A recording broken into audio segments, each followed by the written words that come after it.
Alright, I'm going to do a video now on removing a section of a track. So I'm going to do this from the main project screen, the reason being that it's a little bit trickier that way, but it's probably going to be a more common way that you need to do this. If you're in the project stage still, it's going to be easier because your project beats per minute is going to be the same as the song you're working with, so you'll be able to use the bars and this ruler up here to line things up all nice and neatly. Not to say that it's going to be too difficult doing it this way, which you'll soon see. So I'm going to pick a song.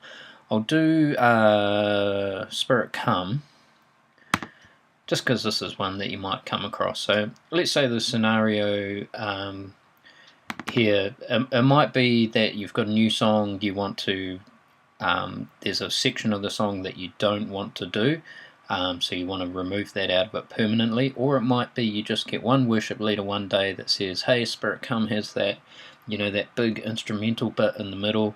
I want to do that song, but I don't want to do that big instrumental. Can we fix the track so that we can do that? Which is what we're going to do today. Cool, so the first thing to do is to open the folder there, double clicking on the piece of track there. Going to make that a bit bigger, make sure that zoom tool is my command key tool. Okay, so the first thing we want to do is find the section that we're referring to, and we need to know where we want it to stop and where we want it to come back in. So this is the instrumental section in here. You can see where the backing vocals stop and where they start again. So where they start again is going to come back into a chorus.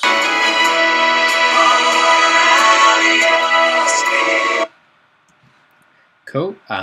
Where they stop is going to be the end of the chorus, and it goes into an instrumental.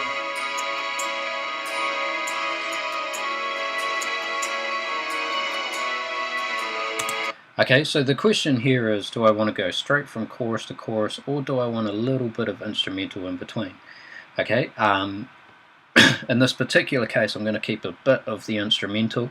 There's actually two separate chord progressions in here, so I'm just going to use the first chord progression before it goes to the second chord progression, and then I'm going to throw it back into the chorus. Okay, so the other thing I'm going to do here is, because I don't have my computer with the firebox plugged in, I can't hear that click because it's been directed to output 3 and 4. So I'm going to hold down the mouse button on there, come along and select stereo output. Now in doing that, that is now sending my click through the stereo output.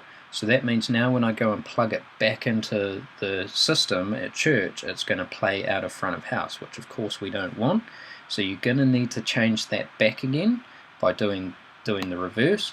But you'll see that now 3 and 4 is not available to me. The reason for that is that the firebox is not currently plugged in. Once you get it back into church and get that firebox plugged back in, then you need to go and select that output 3 and 4. Okay, but for the purposes of being able to hear the click while I'm working on it, I'm just changing that for now. Cool, so what we need to do is we need to find the end of the section or the chord progression, because we don't want to get halfway through a phrase and then throw it back into a chorus. We want to make sure we're doing it at the end of a phrase so that that song still has a natural feel to it. If you throw it back into a chorus in the middle of another progression, it's going to sound awkward and disjointed, which we don't want. So I'm just going to find the end of this first progression before it goes into the second. So that's the start of it.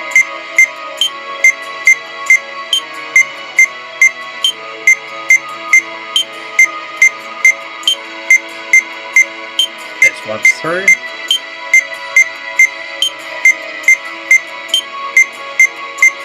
So this is the second one, this is the end I'm looking for, but I'll let you hear the start of the next bit as well. So you'll hear that chord change just going in there. So this is the start of the bar that I want. So that's my one right there before the change. So I'm just going to leave my cursor there. Remember, when you're selecting where you want the cursor, you're in the ruler bar there, not in the top. Okay, and then what I'm going to do is I'm going to make this bigger. Actually, what I'll do first is I'll select all of these just by dragging a box across them. And all that means is that when I work with this, I'm working with all of these at the same time, which will be handy in a second when we come to cutting this. So I'm going to make it reasonably big. The bigger I make it, the more accurate I can be with this. So now I'm going to bring my cursor a bit closer, remembering that this little gap in there is an absolute fraction of time. It's not something that's going to be heard, because if that is one beep, you can imagine how short of space of time that actually is. Okay, so I'm just going to select my scissor tool and I'm going to go ahead and cut that right there on that line. And you'll see now it's cut all of those tracks right where I want them.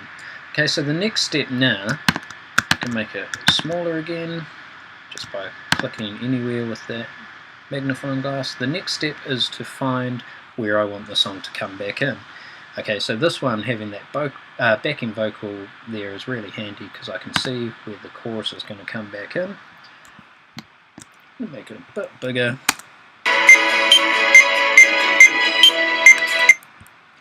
So that's the chord there, because the vocal is actually starting after the start of the chorus.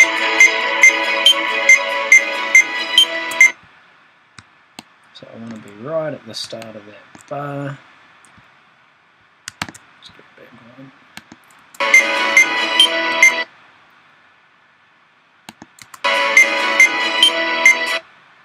So that's my one there that I want. So I'll just bring that in front of it. And again, we're going to make this nice and big. We still have all our tracks selected.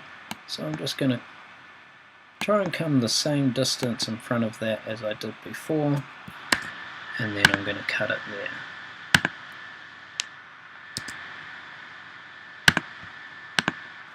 Okay, so now if I bring this back out, you can see now we have the section that we want to start with, the section we want at the end, and the section in the middle we don't want. So if I'm doing this just for one day, what I'm going to do is I'm going to go and drag that over there out of the way, and then I'm just going to drag this one along and match it up, which I need to do anyway, because either way we go about this, this is where we want them to be. So I'm going to make that bigger so I can see where I've actually put that.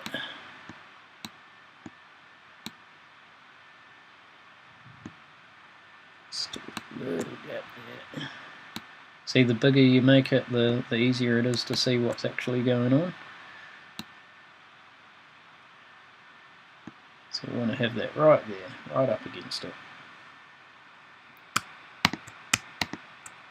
Cool, and then what I want to do is just make sure that I haven't made a mistake. So we're just going to have a quick listen. We'll come back here a bit.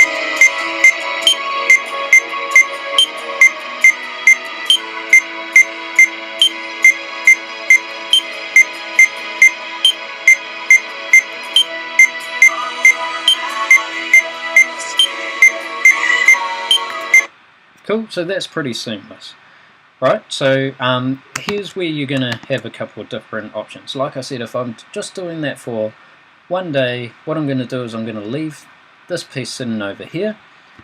If I come out here, you're not really going to see it when it's like this.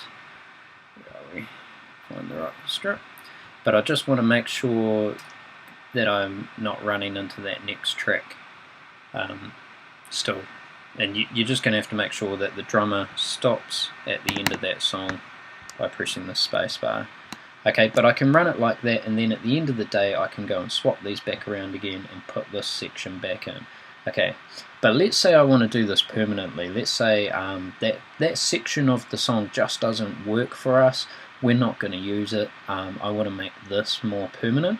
So I can go ahead, select those and hit delete, get rid of them. Now what I want to do to make this permanent is stick these bits back together, right? So escape from my toolbox. I'm going to grab my glue tool, because if we use scissors to cut stuff, we better use glue to put it back together.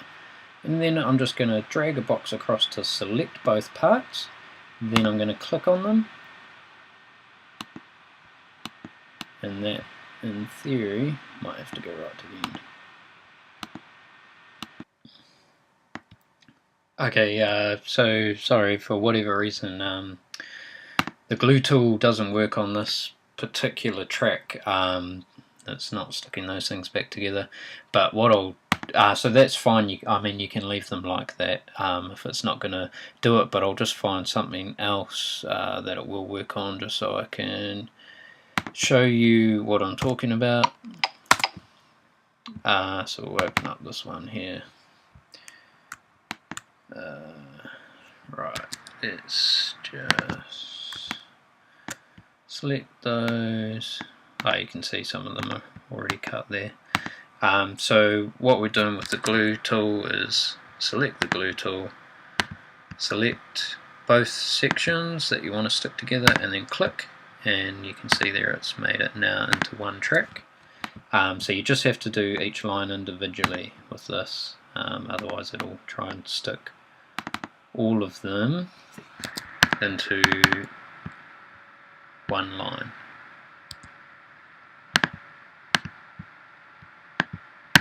So you can stick them back together like that if you're doing it permanently. Yeah. Otherwise, I don't know why it doesn't work on Spirit Come, whether it's something to do with the settings on that particular set of regions. But anyway, that's how it's done. Yeah, so that's removing a section from a track, either temporarily or permanently.